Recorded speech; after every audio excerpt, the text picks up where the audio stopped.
જૂનાગઢ માં પટેલ કેળવણી મંદિર સંચાલિત ગર્લ્સ હોસ્ટેલનો વકર્યો વિવાદ। ટ્રસ્ટી કાંતિ ફળદુ અને તેમના પુત્રની દાદાગીરી સામે વાલીઓએ માંડ્યો મોરચો। મેનેજિંગ ટ્રસ્ટી કાંતિ ફળદુના રાજીનામાની માંગ સાથે ઉપવાસ પર ઉતર્યા છે વાલીઓ। કાંતિ ફળદુના પુત્રનો વિવાદિત ઓડિયો વાયરલ થતા ધારાસભ્યના આકરા પ્રહાર। પટેલ સમાજની લડાઈમાં અન્ય જાતિ વિશે વાતો કરવી એ નિંદનીય બાબત। સંસ્થાના આર્થિક વહીવટને લઈને પણ ઊભા થયા સવાલો।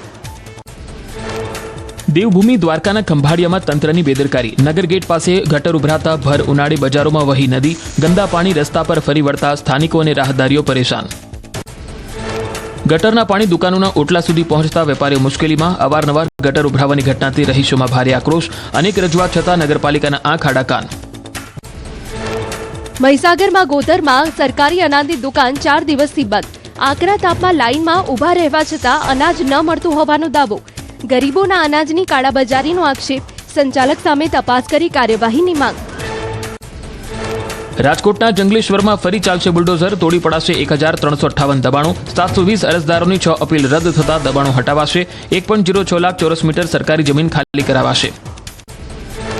જંગલેશ્વરના સ્થાનિકોને તંત્રની નોટિસ મળતા ગયા હતા હાઈકોર્ટમાં। અરજદારોને મહેસૂલ પંચ પાસે જવાનો હાઈકોર્ટે કર્યો હતો આદેશ। મહેસૂલ પંચે અરજદારોની અપીલ રદ કરી વહીવટી તંત્રનો નિર્ણય યથાવત રાખતા કરાશે કાર્યવાહી। ખેડાના અસલાલીમાં ડેમોગ્રાફિક ચેન્જ અને લેન્ડ જેહાદના આક્ષેપ સાથે ગ્રામજનોનું કલેક્ટરને આવેદનપત્ર। તાત્કાલિક અશાંત ધારો લાગુ કરવાની માંગ। ડિવાઇન ઇન્ફ્રા અને ક્રાઉન રિયાલ્ટીની સ્કીમમાં ફક્ત એક જ સમુદાયને મકાન અપાતા હોવાનો આક્ષેપ। અમદાવાદના જુહાપુરા અને બાપુનગરથી ષડયંત્રપૂર્વક ખેડામાં જમીન મકાન ખરીદાતા હોવાની કલેક્ટરને રજૂઆત। વિવાદિત આવાસ યોજનાની જમીન અગાઉ ગ્રામ પંચાયતની હોવાની ચર્ચાને પગલે તટસ્થ તપાસની માંગ। આગામી દિવસોમાં ઉગ્ર આંદોલનની ગ્રામજનોની ચીમકી। યુસીસી પર હાઈકોર્ટના વરિષ્ઠ વકીલનું નિવેદન। આર્ટિકલ 44 મુજબ હોવો જોઈએ દેશ માટે કાયદો। માત્ર એક રાજ્ય નહીં પણ સમગ્ર દેશમાં લાગુ કરો।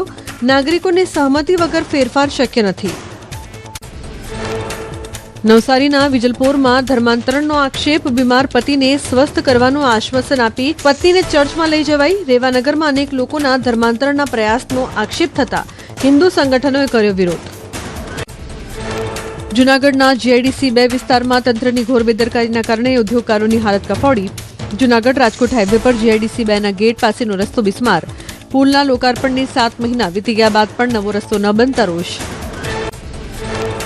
જૂનાગઢના જય ભવાની એસ્ટેટમાં ભૂગર્ભ ગટર માટે રસ્તા ખોદ્યા બાદ કામગીરી અટકી। રોડ બનાવવાની કામગીરી અધવચ્ચે જ મૂકી દેવાઈ। 24 કલાકમાં કામ શરૂ નહીં થાય તો ઉગ્ર આંદોલનની ચીમકી। દાહોદના સુખપરમાં ખારી નદી પર લાખોના ખર્ચે બની રહેલા નવા પુલની કામગીરી ગોગળ ગતિએ। કામમાં વિલંબ અને ગુણવત્તાને લઈને સ્થાનિકોમાં સંતોષ। ભવિષ્યમાં દુર્ઘટના ટાળવા ઉચ્ચ સ્તરે નિષ્પક્ષ તપાસની માંગ।